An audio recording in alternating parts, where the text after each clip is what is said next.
मेरे नबी पाक सल्लल्लाहु अलैहि वसल्लम ने फरमाया, सुन लो, अगर सींग वाली बकरी ने बगैर सींग वाली बकरी को तकलीफ दी होगी ना, तो क़यामत के दिन उसे भी बदला देना पड़ेगा कि तेरे पास सींग थे और तूने इसे मारा था।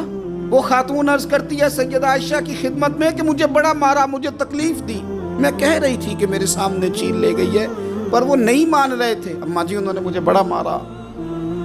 हज़रत आयशा सिद्दीक़ा कहती हैं, फिर क्या हुआ? कहने लगी, अम्मा जी, जब कोई मेरा मददगार ना रहा, मुझे तकलीफ़ दे रहे थे, रुसवा कर रहे थे, तो मैंने अपने रब से मदद चाही। मेरे रब की तरफ मैंने तवज्जो की। मैंने कहा, मालिक, अब तू ही मेरा मददगार है। कहती है, वो मुझे मार रहे थे तो वो चील जो हार ले गई थी वही लेके वापस आ गई, और हमारे सरों के करीब ला के उसने जब उस हार को फेंका, वो मुझे छोड़ के साइड पे हुए।